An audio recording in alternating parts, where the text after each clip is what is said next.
நான் சந்தித்த சாதுகளில் ஒரு சாது என்கிட்ட சொல்லியிருந்தார், நம்மளுடைய இந்த இம்சைகள், அமைதியின்மை, இந்த பிரச்சனைகள் இதற்கெல்லாம் காரணம் என்ன, இவைகளுக்கான தீர்வுகள் என்ன அப்படிங்கிற கிருஷ்ண பரமாத்மாவினுடைய கதையோடு எனக்கு சொன்னார். அதை இந்த வீடியோவின் வாயிலாக பதிவிறக்கம் பண்ணுறேன். நம்மளுடைய இந்த இம்சைகள், அமைதியின்மை, இந்த பிரச்சனைகள் இதற்கெல்லாம் காரணம் என்ன அப்படின்னுச்சுன்னா நம்மளுடைய சப்தம்ப்பா அப்படின்னாரு. இந்த நாம் எழுப்புகின்ற சப்தம், நாம் எழுப்புகின்ற பேச்சுகள் தான் இவை அத்தனைக்கும் காரணம் அப்படின்னு சொன்னார். இவைகளுக்கான தீர்வு என்ன அப்படின்னு சொன்னால் அது நிசப்தம்ப்பா அப்படின்னாரு. இந்த நிசப்தம் இது என்ன செய்ய கொடுக்கிறது அப்படின்னு சொல்லிச்சுன்னா அகிம்சையை தரும்,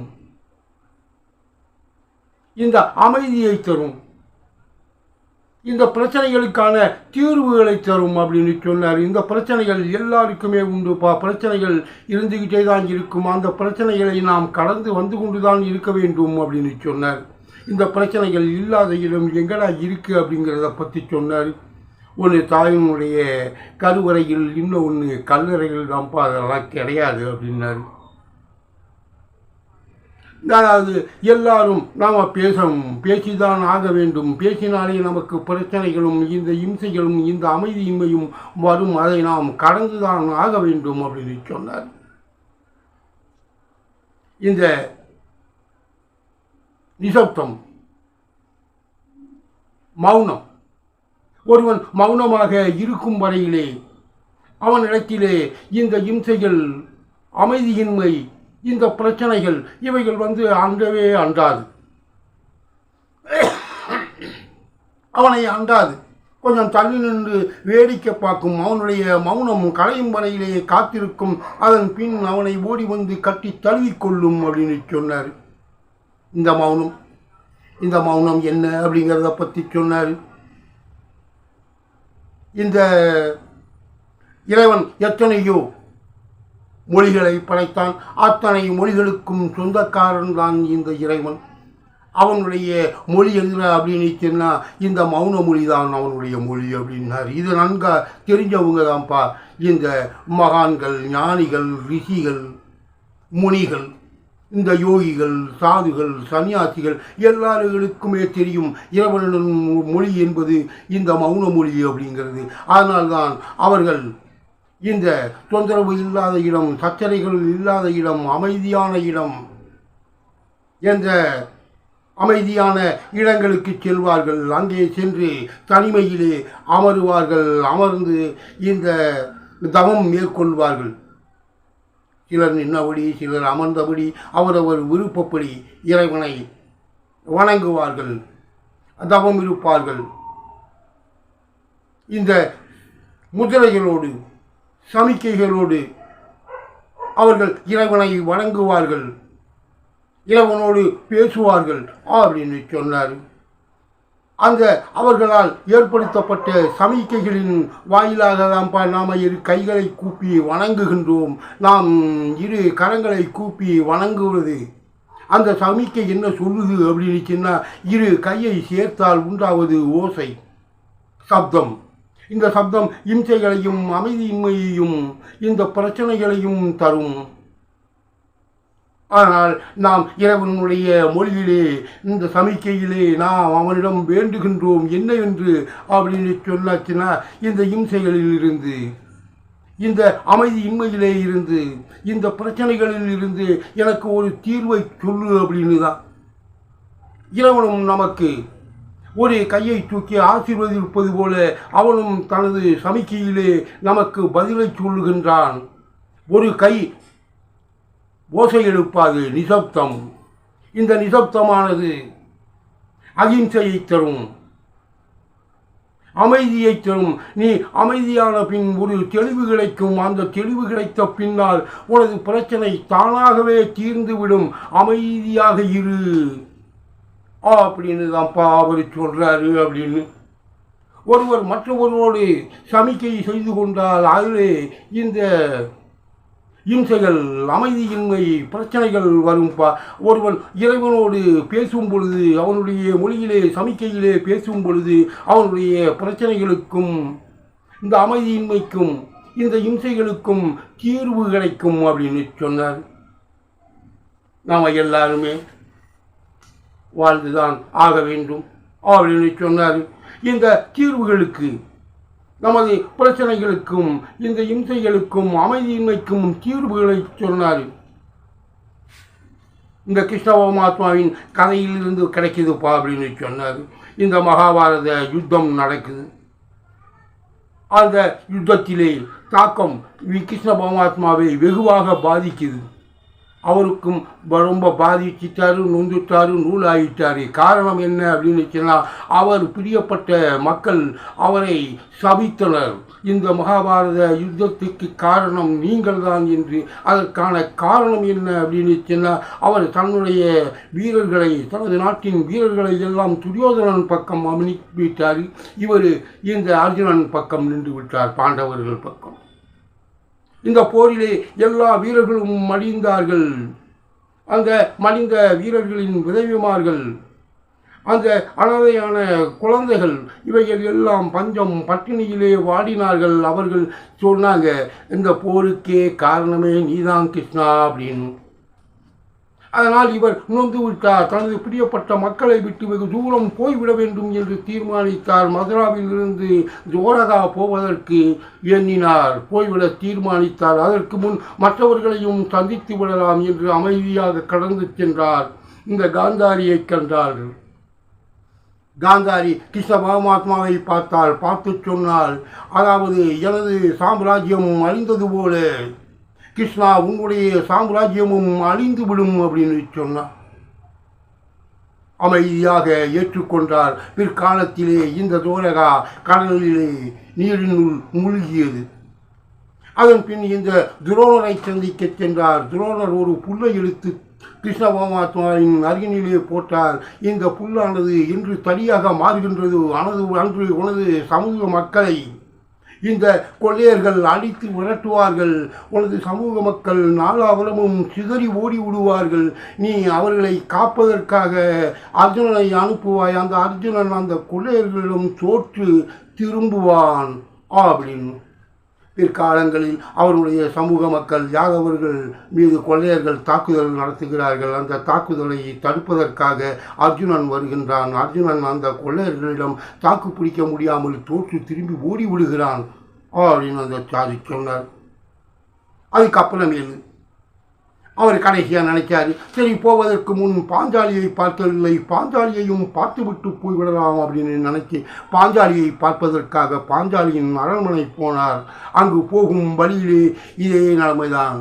சில ஆண்கள் தான் இருந்தாங்க, எக்கச்சக்கமான விதவிமார்கள் இருந்தார்கள். இந்த குழந்தைகள் எல்லாம் அங்கே அனாதைகளாக சுற்றி திரிந்து கொண்டிருந்தார்கள். எங்கு பார்த்தாலும் நாடே பசி பட்டினியால் அல்லல் பட்டு கொண்டிருந்தது, நாசமாக தெரிந்தது. அவர் அரண்மனைக்குள்ளே போனார். போய் பாஞ்சாலியை பார்த்தார். பாஞ்சாலியும் கிருஷ்ண பரமாத்மாவை பார்த்தார். பாஞ்சாலியிடம் கேட்டார், என்ன பாஞ்சாலி சௌக்கியமா அப்படின்னு.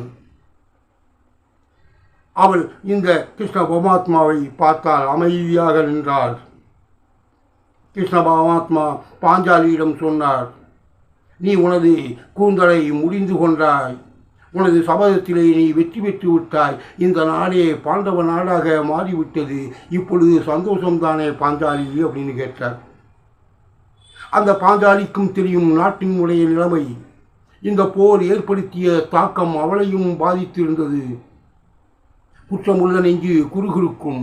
அதனால் வெளிக்கடுத்தி கொள்ளாமல் கிருஷ்ண பரமாத்மாவை பார்த்து கேட்டார், என்ன கிருஷ்ணா ஒரு மாதிரியாக பேசுகிறாய்? இந்த மகாபாரத யுத்தத்துக்கும் இந்த நாட்டின் அழிவுக்கும் நான் தான் காரணம் என்பது போல் என்னை சுட்டி காட்டுகின்றாய் அப்படின்னு சொன்னார். அதற்கு அவர் சொன்னார், கிருஷ்ண பரமாத்மா நீ நல்லது செய்திருந்தால் நன்மைகள் உன்னை நாடி வந்திருக்கும், தீயது செய்தால் தீமைகள் உன்னை சூழ்ந்து கொண்டிருக்கும் அப்படின்னு சொன்னார். ஞாபகம் இருக்கா அப்படின்னு கேட்டார். இந்த உனது சுயவரத்திலே கர்ணன் வந்திருந்தான் கலந்து கொள்வதற்காக, உனது சுயவரத்தில் கலந்து கொள்வதற்காக. அவனை கண்டு நீ அவனிடம் என்ன சொன்னாய்? சூத்திரர்கள் யாரும் அனுமதிக்க கூடாது என்று சொன்னாய். அந்த கர்ணனை அசிங்கப்படுத்தினாய், அவமானப்படுத்தினாய். எவன் ஒருவனும் தனது சமூகம் அவமானப்படுவதை அசிங்கப்படுவதை பார்த்து கொண்டு சும்மா இருக்க மாட்டான். அவனும் கோபப்பட்டான். அவனும் கோபப்பட்டு உன்னை வேசி என்று சொன்னான். நீ அவனை திட்டியதால் அவன் உன்னை திட்டினான். அவனை நீ இந்த சுயவரத்துக்கு முன்னாலே இந்த சூத்திரர்கள் யாரும் அனுமதிக்க மாட்டார்கள் என சொல்லியிருந்தால் அவன் வந்திருக்க மாட்டான், அசிங்கப்படுத்தி இருக்க மாட்டான். உன்னையும் அவனும் அசிங்கப்பட்டிருக்க மாட்டான். அதாவது நீ அவனை கலந்து கொள்ள விட்டிருந்தால் இன்று நீ 5 பேருடைய மனைவியாக இருந்திருக்க மாட்டாய். இந்த நிலைமை உனக்கு வந்திருக்காது அப்படின்னு சொன்னார். அதுக்கப்புறமேலு இந்த அர்ஜுனன் உன்னை சுயவரத்திலே வென்று குந்தியிடம் கூட்டிக் கொண்டு போனான். குந்தி என்ன சொன்னாள்? அதாவது 5 பேரையும் பகிர்ந்து கொள்ள சொன்னால், 5 பேர்களினுடைய மனைவிமாராக உன்னை இருக்க சொன்னால் நீ ஏன் மறுப்பு தெரிவிக்கவில்லை? 5 பேரின் மனைவியாக நான் இருக்க மாட்டேன் என்று ஏன் சொல்லவில்லை? அர்ஜுனன் தான் என்னை வென்றான், அவனுடைய மனைவியாக மட்டும்தான் இருப்பேன் என ஏன் சொல்லவில்லை அப்படின்னு கேட்டார். அதுக்கப்புறம் சொன்னார், இந்த துச்சாதனன் உனது சபையினிலே உனதனுடைய புடவையை பிடித்து இழுத்தான். ஏன் இழுத்தான்? எதுக்காக இழுத்தான்? அதாவது அவனை நீ என்ன சொன்னாய்? குருடனின் மகன் நீயும் ஒரு குருடன் தான் அப்படின்னு சொன்ன. எவன் ஒருவனும் தனது தந்தையை அசிங்கப்படுவதை, கேவலப்படுவதை, அவமானப்படுவதை விரும்ப மாட்டான். அவனுக்கு கோபம் வரும். அப்படி அவனுக்கு கோபம் வந்ததால் அவன் உனது சீலையை உருவினான்.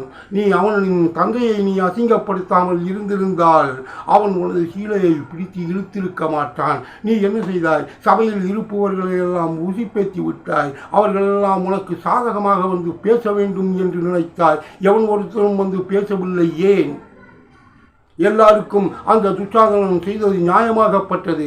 அவனை தந்தையை நீ அசிங்கப்படுத்தினாய். அவனுக்கு கோபம் வந்தது. அவன் உனது புடவையை பிடித்து இழுத்தான். இது நியாயமாகப்பட்டது. அதனால் தான் வரல. உன் கணவன்மார்கள் வந்தார்கள், நீ சபதம் எடுத்த அப்படின்னு சொன்னார். அதற்கு அப்புறம் இந்த போர் நடப்பதற்கு முன்னால் சமரசம் பேசுவதற்காக என்னை வற்புறுத்தினீர்கள், என்னை வற்புறுத்தி அழைத்தீர்கள், சமரசம் செய்து வைக்க சொல்லி என்னிடத்திலே கேட்டுக்கொண்டீர்கள். அதன் பேரிலே நானும் சம்மதித்தேன்.